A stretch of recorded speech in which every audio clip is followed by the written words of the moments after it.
Okay, so the Burrows-Wheeler transform is where you start with your genome. We're going to process the genome to get a representation that's going to allow us to find substrings or search for queries very efficiently. We're going to look at all rotations of this sequence, and we will always put this $ at the end to indicate the end of the genome.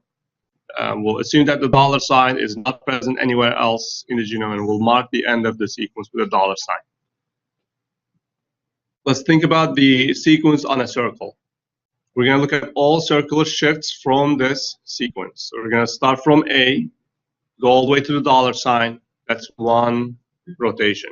A, C, G, and a $. And then we're going to start from C, go all the way to A. That's going to be another rotation. C, A, G, C, G, $, A.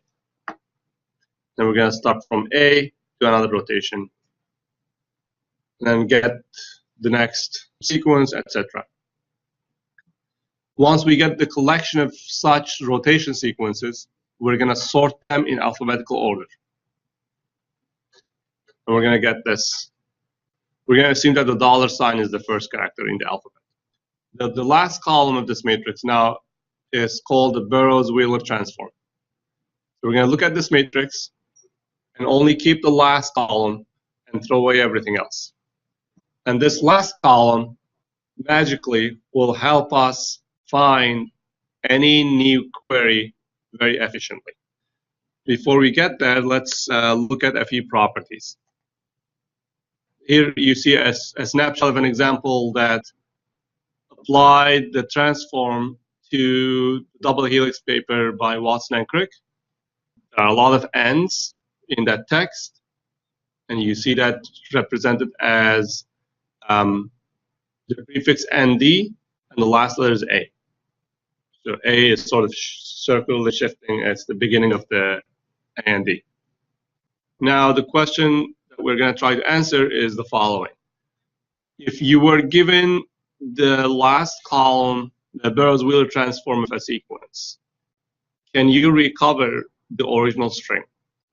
So we're going to use some features of the Burrows-Wheeler transform to answer that question. Let's look at the second A in the first column. That is textually the exact same letter as the second A in the last column. So look at the colors of the A's in the last column. They go from blue, red, green. If you look at the first column, they are in the same order, blue, red, green. So textually, the first A in the last column is the same A in my sequence as the first A in the first column. Okay, so they represent the same letter A in my original sequence. So why is that? Is that always the case? So let's say this is a Burrows-Wheeler transform of the sequence Panama bananas. Because they are in sorted order, all the shifts that start with A will appear as a block. If I chop off that first column, put it at the end, that's going to give me the next circular shift.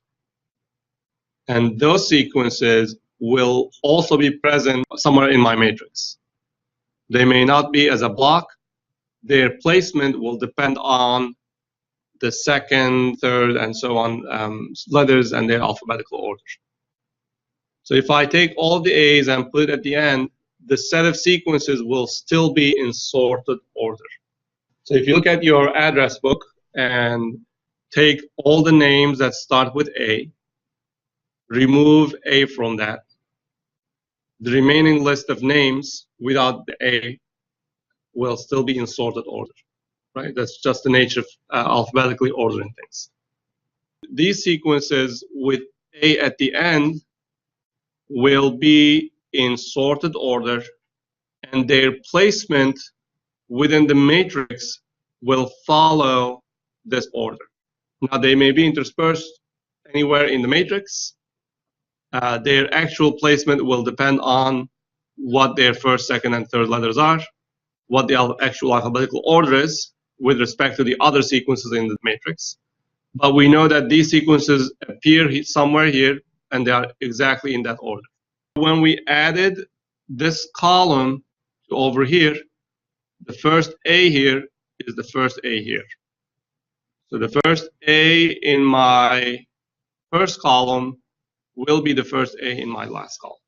The second A in my first column will also be the second A in my last column, and so on.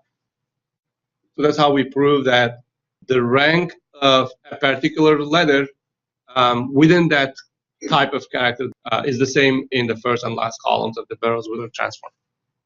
We're going to use that fact to make a search in the Burrows-Wheeler Transform. So when we have a short sequence, it's sort of easy to see the translation from last to first. Meaning, if I'm trying to locate this second A in the last column, I can sort of quickly see that this is the second A in the first column. To codify that, we're going to define a function called last to first, which will make use of two data values. The first one is in the first column where that letter first occurs. So that's the occurrence function. The second function is how many of that letter type is present in the last column before a specific position. So let's try to locate this C, which is in the 6th position of the last column. And we are going to use our indexes going from 0.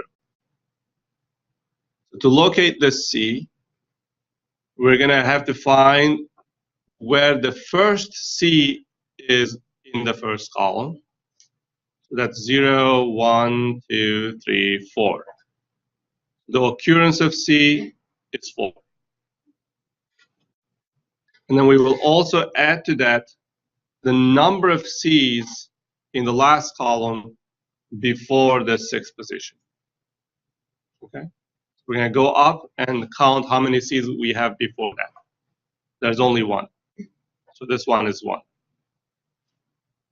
So last to first, 6C is equal to then 4 plus 1 equals 5.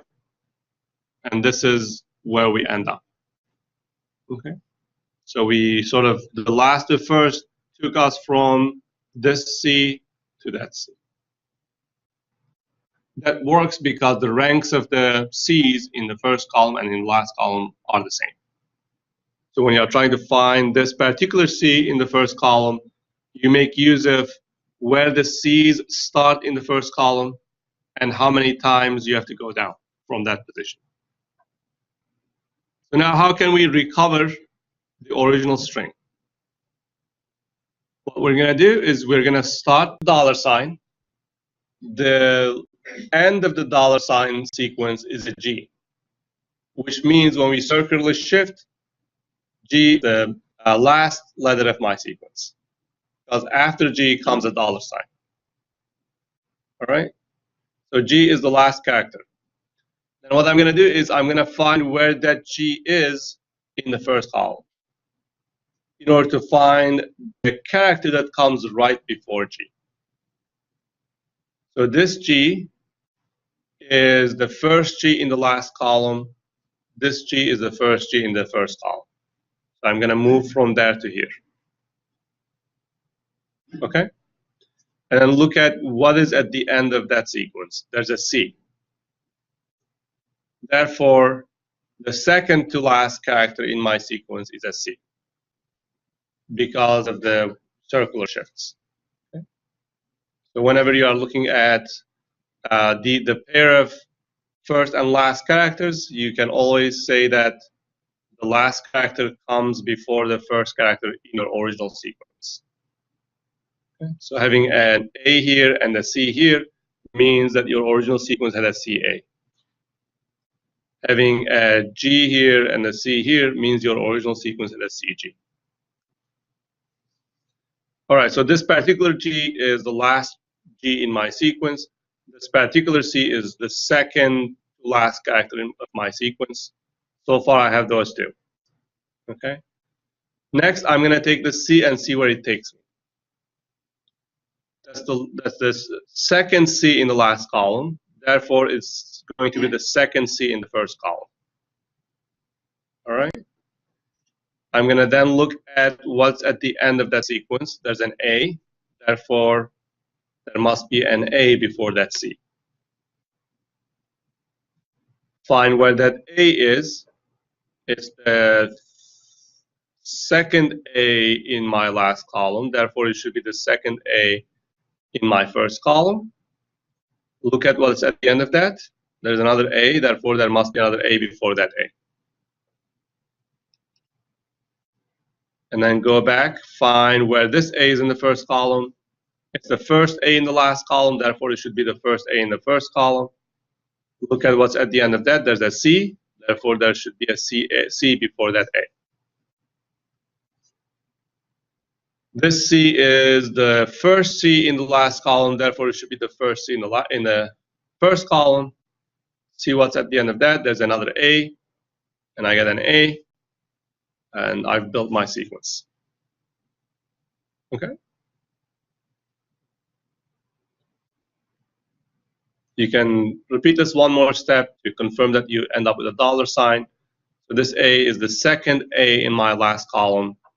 It is this second A in my first column. And at the end of that sequence, I have a $sign.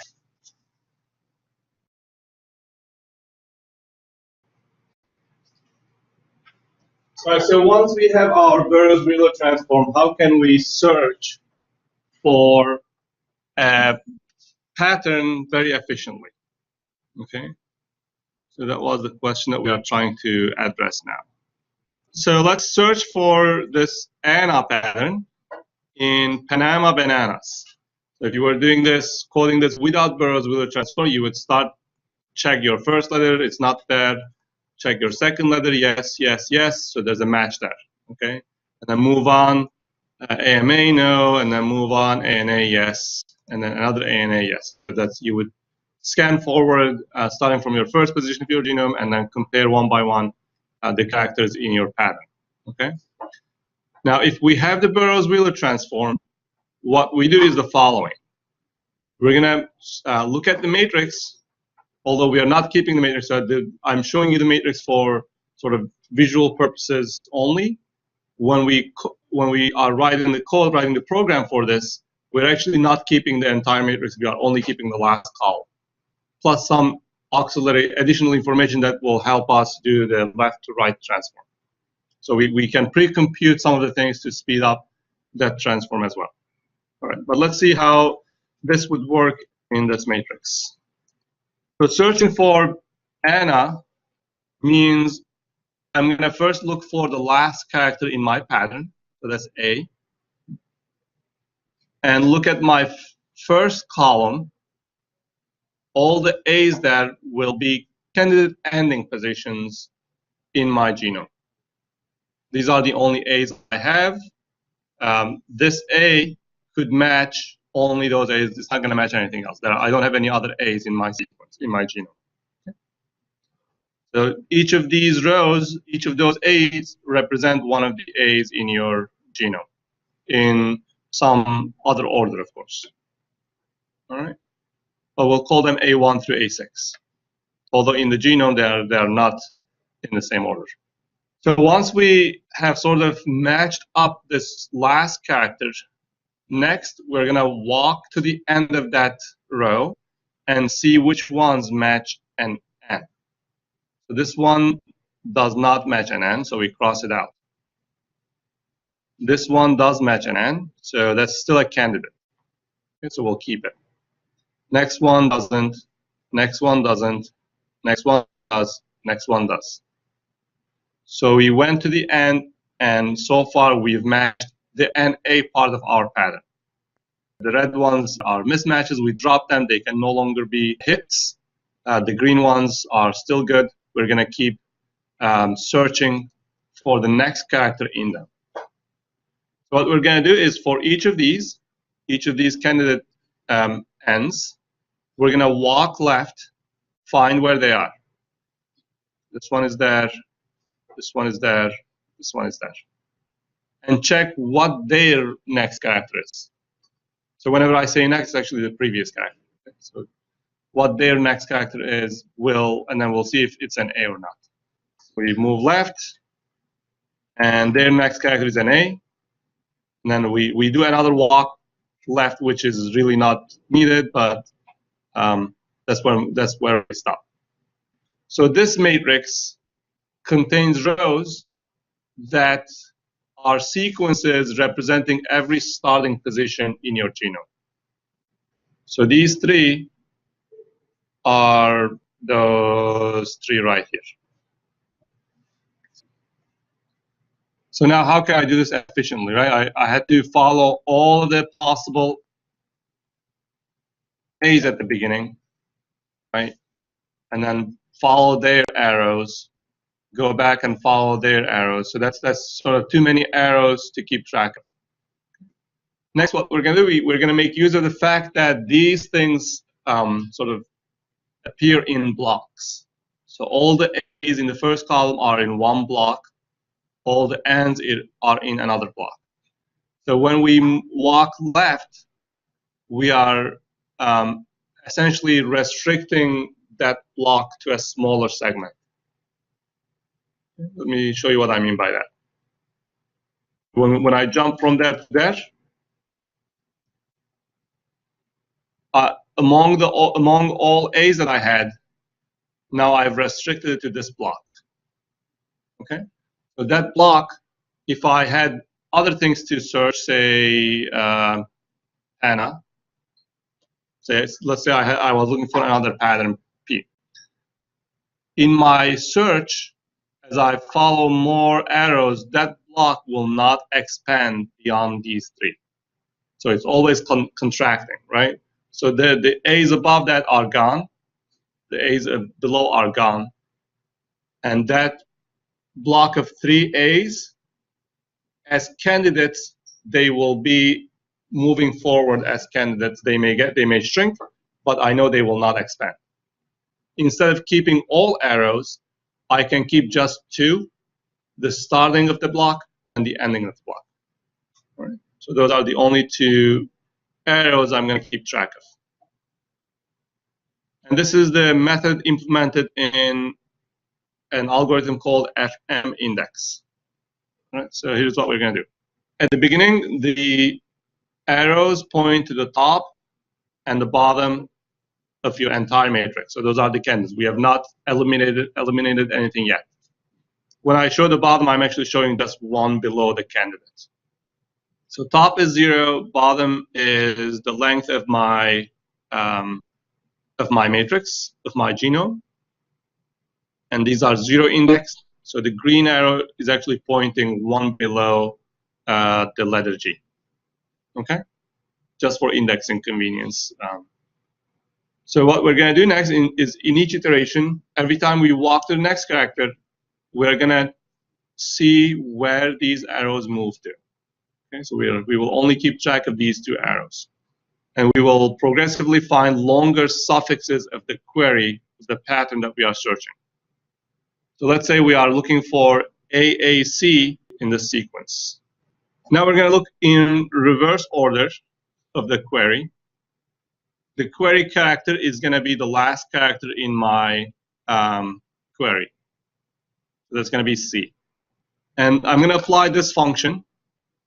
Last to first, top index for the query character, last to first, and bottom index for the query character. Okay, so that query character is the character C. All right, so this is going to be, for this first one, it's going to be the character C. All right. Remember that formula that I had before? I add the occurrence of C in my first column, plus how many C's are present before that rank. So the arrow I am pointing, this number doesn't itself have to be a C. Okay, you could write down number 7 here. even though I don't have a 7th character, I don't have a 7th row, I could ask what's the last to first of 7.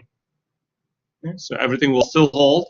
It's going to be occurrence of C, which is going to be 4, plus how many C's I have in the last column before I get to 7, which is 2. And the result will be 6. Okay? So I can apply this function for any index and any character. The occurrence is a question about the first column. Count is a question about the last column. The occurrence of character A is where does the first A appear in the first column. And we're going to use zero-based indexing. The first A is here, so the answer is 1. Occurrence of G is where does the first G appear in the first column. It's in rank 6, that's 6. The count function asks a question about a position and a character. So let's give a few other examples. What is the count of 5A? I'm asking how many A's appear in the last column before the position 5. This is position 5. How many A's come before that? There's 1, there's 2. So the answer is 2. Let's do another one. How many count 5 C?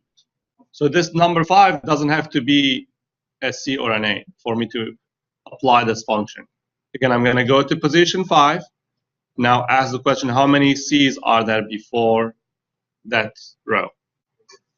There is only 1. So the answer is 1. So these two together, it's a way for me to walk from right to left.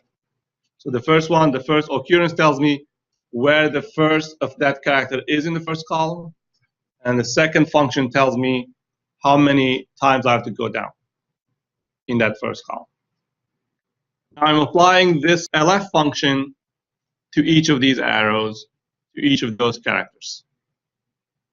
So when I'm looking at the last character in my query, which is the first character I'm processing. Okay, so this character C. My arrows are here, the 2 arrows. I'm going to perform left LF function, top, which is 0, so LF of 0, comma, C. That essentially asks where do I have to go in the first column. Where do C's begin? So let me write down the indices. C's begin at 4. So this is going to be occurrence of C, which is 4, plus how many C's are before the index 0 in the last column. There are none. Okay, so this is going to be plus 0. So that top arrow will then move to index 4 in the first column. That's how I move down to 4. Let's move the last arrow as well, the bottom arrow. So the bottom arrow is currently at 7. So I need to find LF of 7 character C. Again, where do C's begin? They begin at the fourth position, plus how many C's are there before that 7th position? There are 2. 1, 2. Okay. 4 plus 2 equals 6. So my top arrow moved to 4. My bottom arrow moves to 6. And conceptually, the bottom arrow keeps a tab on one beyond the candidates sets. So far, I've only answered the question, where are the letter C? So if my query were just as a letter C, I found them. But let's move on. Let's now find the next character over, which is A. That's going to help us find all the presences of AC in my genome. Okay. So to do that, I'm going to look to the end of each of those rows and then repeat the process. Okay. So let's do that. I'm going to do last to first. Which row is this top one on? It's row number 4. Comma, which character I'm considering now? Character A. So let's do last to first 4 of A. We're going to have to find where do A's begin. they begin in the first position. Okay, so that's going to be 1 plus. Then how many A's are there before that fourth row? There's 1. So the answer is 2. Last the first 2, it takes me to the second row, sorry, the row with the second index. So that arrow moves there. And this bottom arrow is going to move to LF of 6, comma A. Where do A's begin? They begin at the first row plus how many A's are there before the 6th row, before this one? There are 3 of them. Okay. 1 plus 3 equals 4. So my bottom arrow will now point to index equals 4. Now I'm going to move on to the next character, which is another A, and perform the same thing. My top is 2, my bottom is 4. So we're going to find LF 4, comma A to see where the top will move to. My top is 2, comma A. Okay. A's begin at the first row in the first column, plus how many A's are there before row number 2? There are 0. Okay. 1 plus 0, I move to index 1. So I found out where the top arrow will move to. Let's find out where the bottom arrow will move to. So the bottom arrow will move to LF 4, comma A. The occurrence is, where do the A's begin in the first column? They begin at the first index. Plus, how many A's are there before the 4th index in the last row? So there's just 1. Okay, so 1 plus 1 equals 2. And we stop right here. Okay, so and that's the end. We've consumed all the characters. And now what we sort of claim is, since we didn't end up canceling the process, we went and matched, we were able to match the entire query. This query does exist in my genome. And it exists once. So remember, the bottom arrow always points to 1 below the set of candidates. So this is not really a candidate position, it's the one before. So AAC appears exactly once in my genome. So same process as what I did here, but now instead of keeping track of all possible candidates, I only keep track of this top and bottom arrows, which progressively sort of restricts the set of candidate positions. Okay. So what happens when I cannot find a query? And let's say we are searching for CAC. What will happen is, so the part of the query that I can find will have top and bottom. Top will be above the bottom. Okay.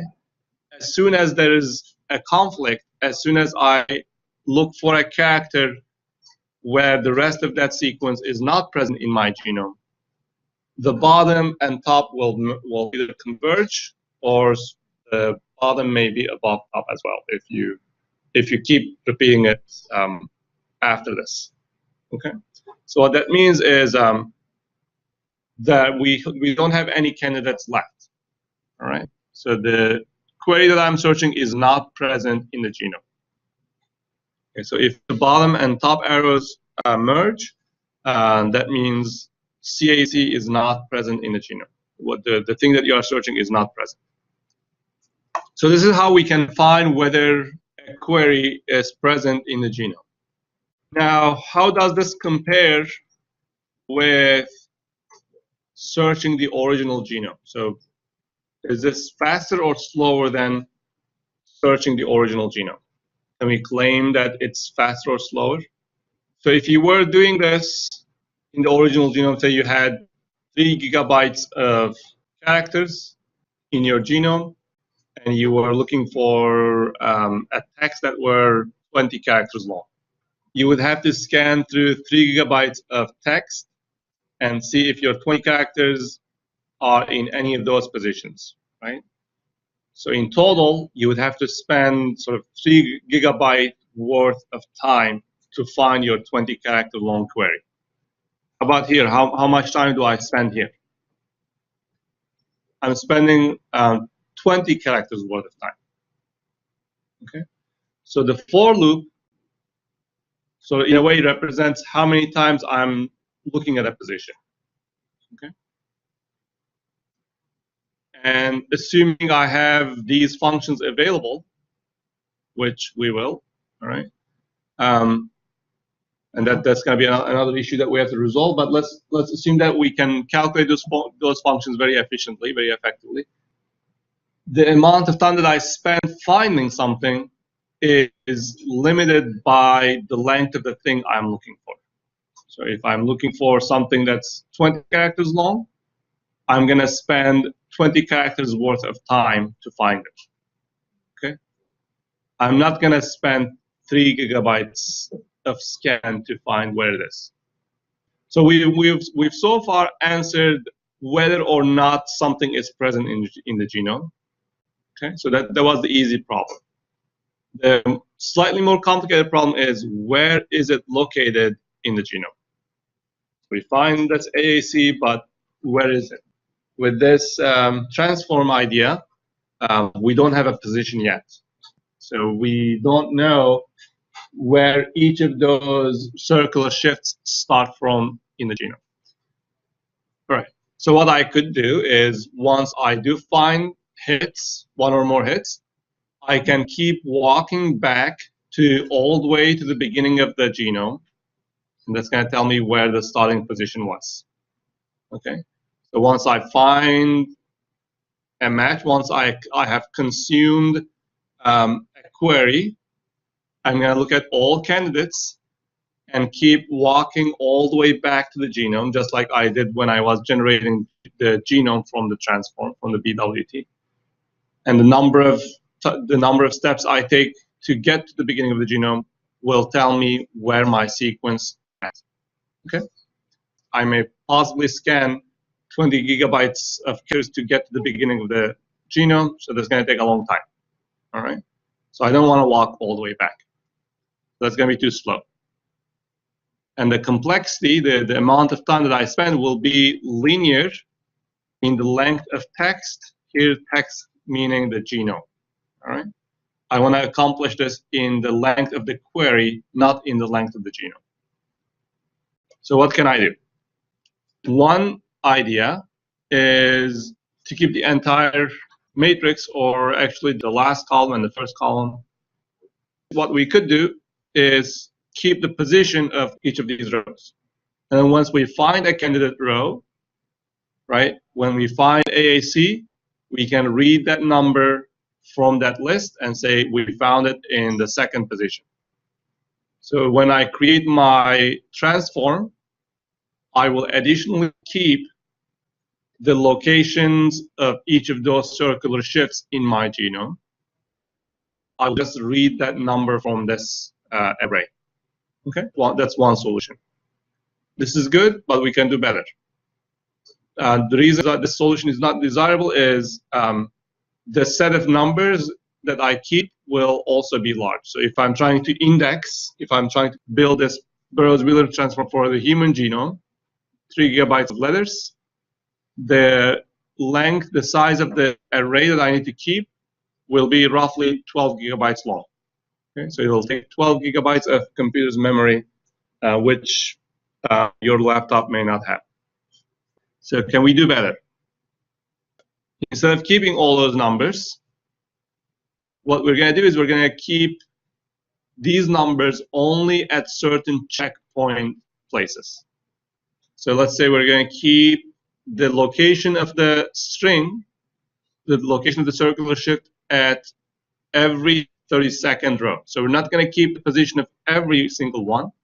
We'll only keep every 32nd row's index. So this first one starts at the 6th position, second one starts at the 1st position of the genome. Okay, we're going to not keep the ones in between in memory. All right? When we find a hit, if that hit falls exactly on one of these numbers that we keep, we know exactly where it's in the genome. If it falls somewhere in between, we are going to walk back, not all the way back to the beginning of the genome, but only all the way back until we hit one of these mark points, one of these checkpoints. Okay? The amount of walking back that we do after we find that a query is present is going to be limited to 32. So we're going to do that many walkbacks, and then it's going to give us a position. So we walk back, and then this one doesn't have a location recorded for it. So we keep walking back even further until we find a place whose position is known. And then we take that plus how many steps we took to get there, plus 1. Therefore, this AAC is present in the second location of the genome. We've accomplished our goal of finding a small query in a large text in linear time in the order of the query. So if we are searching for 20 characters, the amount of time that we spend is going to be, say, 20 seconds. It's not going to be 3 gigabyte seconds, which is the size of the genome. We can make this slightly faster. Remember that LF function that we had? That is not sort of obvious, right? We had to look at the entire last column, see how many A's we had before, right? And or if you are looking for C's, you have to count how many C's that are before. So just like this checkpoint idea, that for the location of the circular shifts, we can also keep the count information for certain checkpoints in my last column. So LF function is linear in the length of the genome. That's too slow. Instead, we're going to count only up to checkpoints where we keep information about how many A's there are before that checkpoint, how many C's there are before that checkpoint, and so on.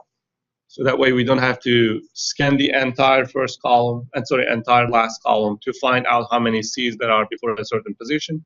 We'll only scan up to that checkpoint, which is going to be a limited number of entries. Okay.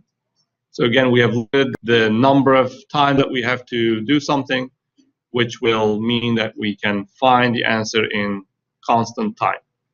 Here, constant really means how frequently you keep these checkpoints. The more checkpoints you keep, the fewer number of steps you have to get there, but you're going to use up more memory to keep those checkpoints. Okay, so there's going to be trade-off between how many checkpoints you keep and how fast you get to those checkpoints. Okay, so we described the basic idea. We were able to find whether something was present, and we also can find where it is located in the genome. And we looked at some ideas to make that process faster, which makes use of these checkpoints where we keep information about how many of each character there are in our last column, and also where they are located in the genome. All right, so how does FM index, which is the name of this algorithm that we discussed, compare with some of the other strategies? So BWT, which is going to be the last column, it has the same size as your text. So if your text is 3 gigabytes long, your Burrows-Wheeler Transform will also be 3 gigabytes long. When you keep the checkpoints, that's roughly 15% of the size of your database. Okay, and there are some assumptions for how frequently you keep these checkpoints, and those are sort of some common assumptions used in a program called bowtie. If you use a suffix array, which is another method that we can use to do query searches in our genome, that's 50% of the size of the database. So in total, we keep roughly 1.65 times the size of the genome. So if your genome is 3 gigabytes long, you would need roughly 4.5 gigabytes of memory to run this program. And frequently, the program that you are running may make use of disk-based implementation. so that the entire thing is not loaded to the memory. So you may be able to run this program on the human genome without loading it all into the computer's memory. So there are some strategies there too, but if you do load the entire information in the memory, then you would need 1.5 times the size of your genome. We will also discuss this different strategy called suffix trees. And suffix trees are going to be more efficient, okay? But they need in the order of 40 times the size of your genome. So if your genome is 3 gigabytes, you would need 120 gigabytes of RAM, okay? Which some computers have, but my laptop doesn't. If you look at the suffix arrays, which is sort of what we did here, but we only use a sample of it for these checkpoints. We didn't use the whole thing. That would be 15 times the size of the genome. And if you use a linked list, which is another method, and that is also roughly 15 times. Burrows-Wheeler Transform runs in constant time or linear time in the size of the query, as do these other methods as well, but it has the advantage that it takes much less computer's memory compared to that. So far we've discussed exact matching, right? When I motivated this transform, we were trying to find a query in a large genome, but we wanted to allow mutations, right? We wanted to be able to find matches that were not exact. So one solution was to do dynamic programming that required n² time complexity, which means the length of your query times the length of your database amount of time.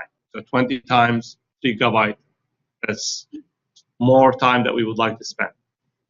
Okay? Can we do approximate matching using BWT? Can we extend this method so that it can keep track of some inexact matches? So let's say I want to be able to find AGC,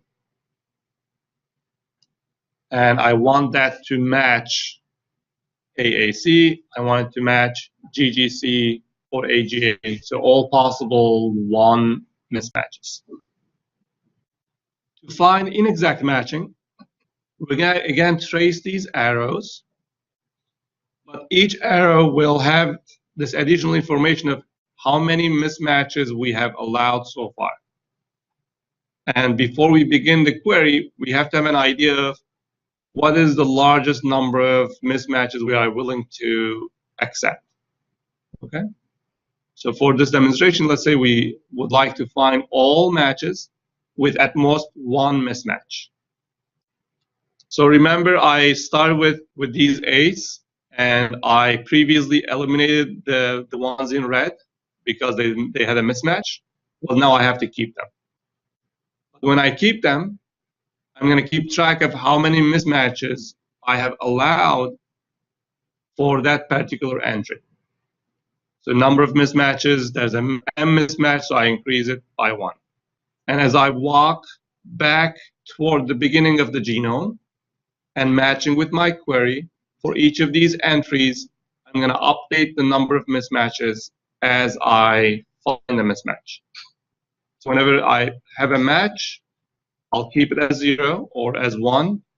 If there's a mismatch, I'll increase the number of mismatches. If the number of mismatches is above my acceptance limit, which was 1, now I'm going to drop that entry off.